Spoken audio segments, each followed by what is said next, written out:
Good morning. This is Matthias at Carolina Raptor Center. Today I would like to talk to you about Northern Harriers, a bird that most of us probably haven't seen. I know I've only seen very few in the wild in decades of watching out there. So I thought I'd talk about something unusual. They're beautiful birds, kind of on the small side.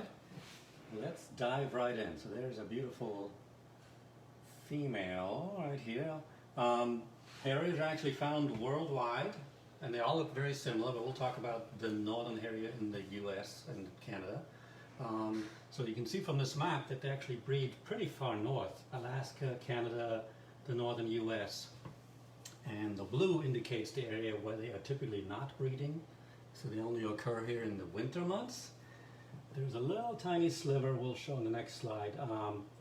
They actually do occur in North Carolina as breeders, but it's pretty rare. So most of us would only see them during migration if you're spending time in North Carolina. You might see them on the coastline, and you could see them inland. They don't use, we talked about flyways last week, about migration, how birds tend to concentrate certain areas, like along the Pacific coast. There's a big flyway. Right down the Mississippi there is one, and along the East Coast and the Appalachians there is one. Harriers don't typically congregate and don't use those flyways as much, so they kind of just come down in a wave. So that's why even at these big migration hawk watch sites, you don't see very many high numbers of harriers. They're out there, they're just kind of rare. So in North Carolina, if you're in the mountains, you can see them during the fall migration season. Anywhere in the middle of the state, you can see them on occasion in the winter months.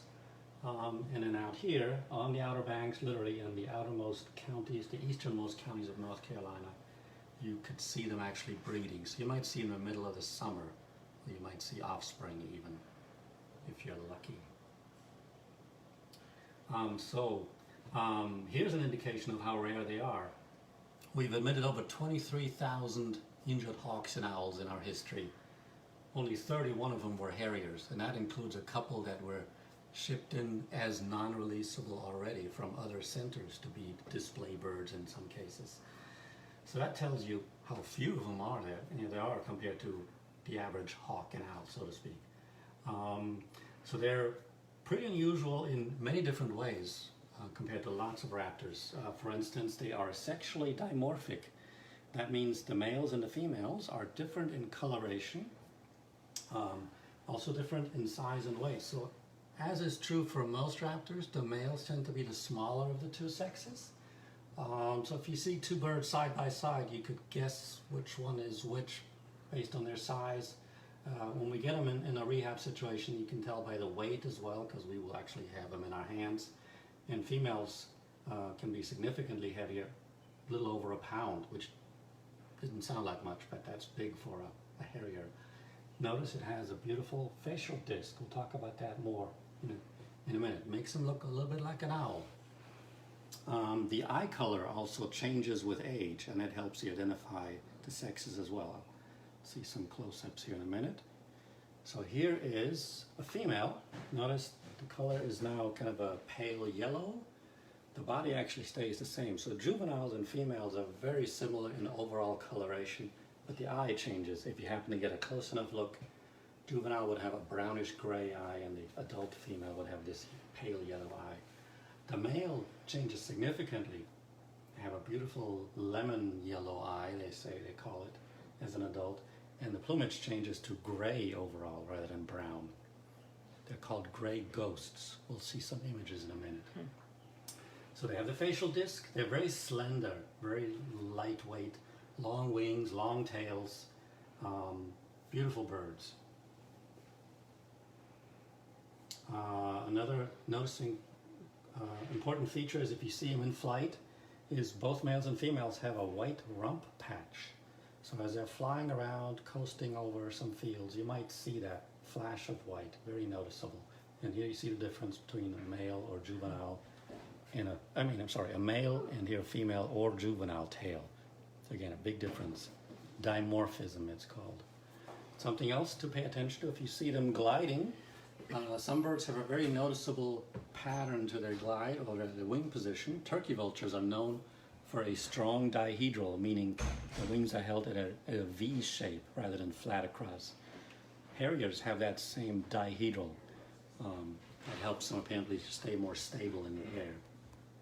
So that will be an identifying feature you could see out in the field. So here's another unusual feature. They nest on the ground. That's pretty rare among raptors. They literally will have a nest on the ground just a few inches tall in some dense vegetation in a field somewhere. They don't reuse old nests. That's something that I learned researching these guys. Most raptors tend to reuse the same nest, might even add to it, or take over someone else's nest. These guys do not. They build a new nest every time. 4 to 5 eggs, occasionally more. You'll see these guys are very young. Notice they still have an egg tooth on their beak. Means they're probably less than a week old. And notice there's still some eggs left. So, as is the case with most raptors, all the eggs do not hatch on the same date. They're laid sort of in sequence 1 or 2 days apart, and then they hatch in that same sequence 1 or 2 days apart. Can you explain the egg tooth? The egg tooth, yes. So imagine trying to get out of this hard shell. This is a pretty tough shell, and the females obviously lay on this to incubate them. So a very weak baby like this trying to get out needs help. The parents don't do anything for that. The babies literally use that tooth, which is pretty sharp, to pick at the inside, or pip the egg from the inside out, and they will start rotating slowly and create a larger opening, or a split basically, until there's enough of a force, they can produce enough force to literally pop the top, so to speak, of an egg. So they pick at it and then turn, pick at it, turn, keep going around until they have enough of a... And then when they're older, it goes away? Right, at about probably 7 to 10 days of age, that egg tooth literally falls off. So you can identify a young raptor, and maybe some other birds too, up to at least a week of age, just by that. The fact that their eyes are open tells you that they're not newly hatched either. Here they are a little bit older. That egg, I bet, is not going to hatch, because that would be way behind the curve at this point. But that's not unusual either. Not every egg will hatch. So here's another very unusual feature among the raptor world, is Northern Harriers can be polygamous. So most birds practice monogamy, meaning one male and one female get together and produce a clutch of eggs. But Harriers are a little bit different, and sometimes a male will have multiple females that he is supporting, up to 5. I think the record is 7.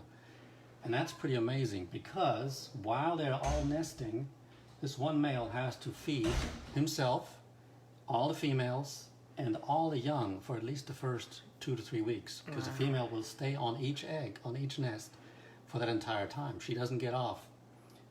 So he's got to bring in huge amounts of food, at least for 2 weeks, until the females start to get off the nest. The young are big enough that they can be left alone. So that's really amazing. Imagine how much work this guy has to do. I read one study that tried to explain why they would have this arrangement of multiple females to one male, and one paper suggested that males don't have the same survival as females in the wild. So that means there's fewer of them around. The females don't have a choice if they want to reproduce. This is a strategy they came up with. That's just one possible explanation. I didn't see any other explanations, but it was interesting to read about this. All right, I was hoping this will work out. Hang on a second. There's something really cool that happens called a sky dance. This is how male harriers attract the female. It gets really interesting in just a minute, but they're cool to watch. So this is the gray ghost. Beautiful black wingtips, and here he goes. Flies upside down. We'll do it again here in a second. Upside down. It's called a sky dance. It's how he attracts a female. Says, hey, look at me. Or 7 females. Or 7, yes. Wow. Pretty crazy. And that would show off his fitness? Probably, yes. Would show off that he's a good provider. He's a strong male. Yeah.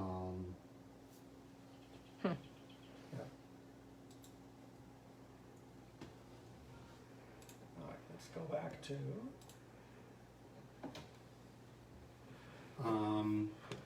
they nest in colonies, which is also unusual among raptors.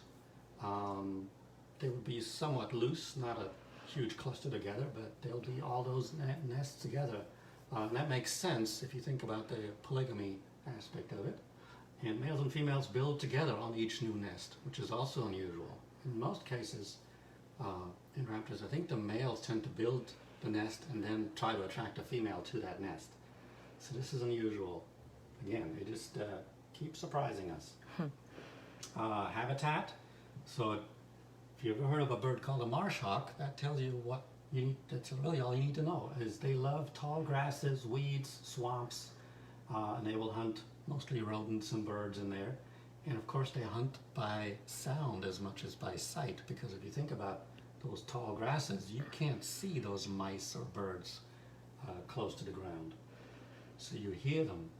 So they do what's called quartering. They fly low over the ground, back and forth over the fields.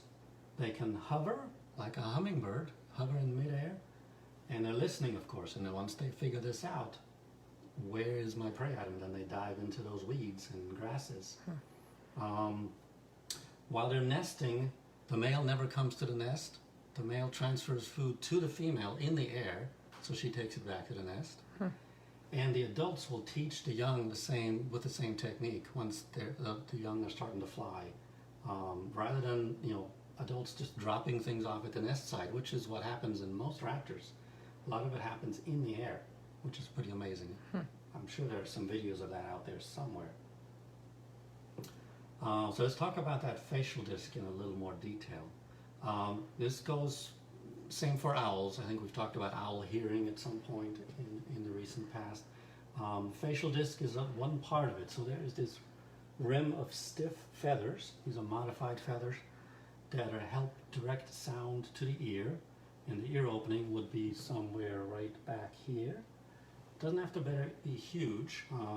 It's literally just a hole somewhere back here in the skull. This is a Harrier skull, 2 views. And it's not as obvious in a Harrier skull, but the skull is somewhat asymmetrical. The ear openings are offset with respect to each other.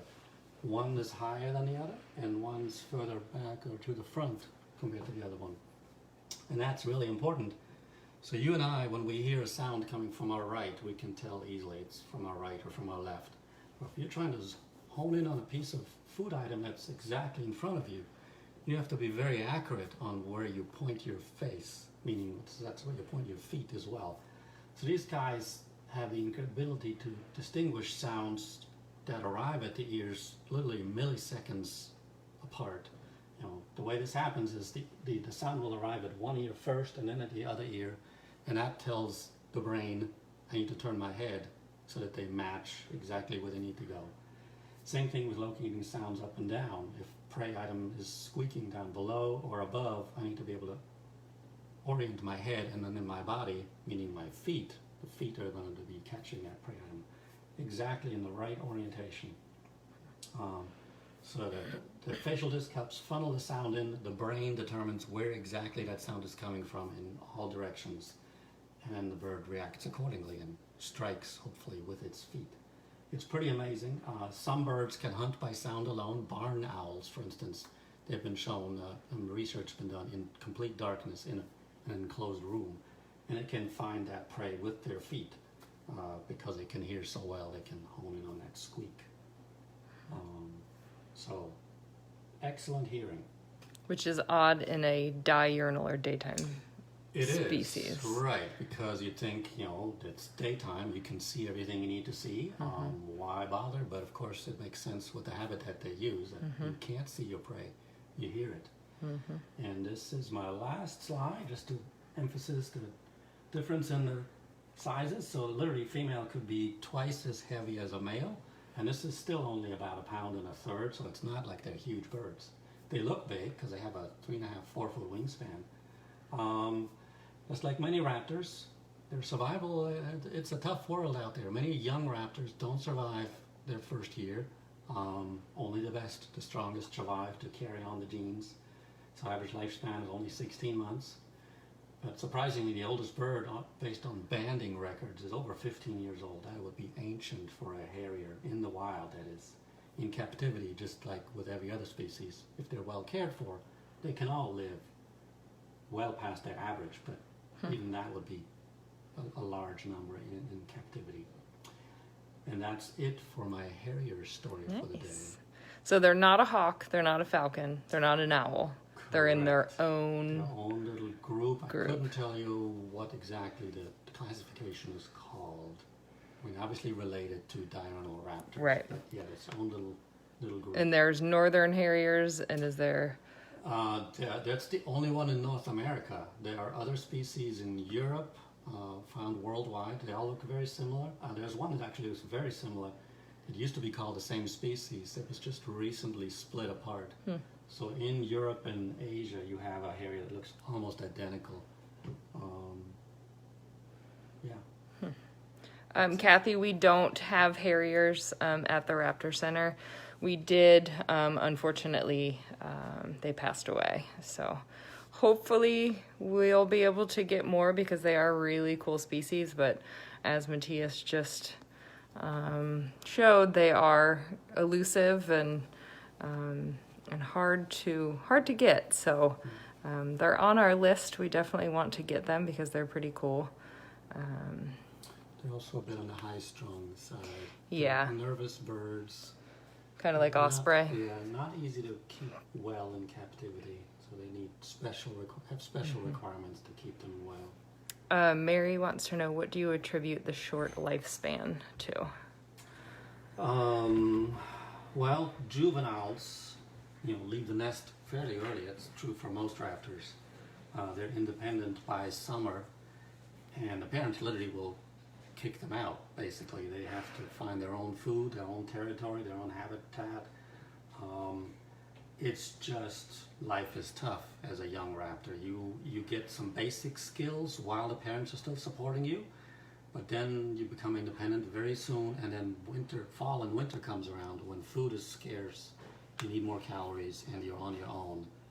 And it's just harder to find food, and some of them don't make it. We'll often get calls about young red-tailed hawks and red-shouldered hawks in people's yards eating bugs because that's all they can catch. Behaving in unusual ways, right? Not catching rodents or anything else, but they're catching anything they can, even walking around on foot, picking up earthworms or insects. Yep.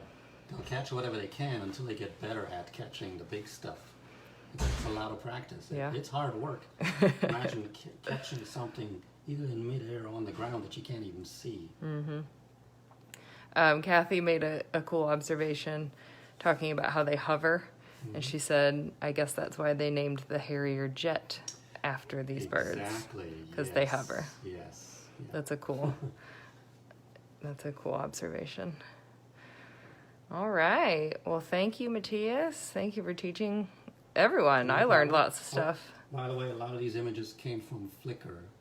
So, we're not making any money off this because there are certainly copyrights involved, but there's some really cool images available. Cool. So we'll get out there and go look for some harriers. Yeah. And if you find them, send us pictures because we love it. We love seeing it. All right. Well, thank you guys for tuning in, and we will see you for another avian home adventure on Wednesday.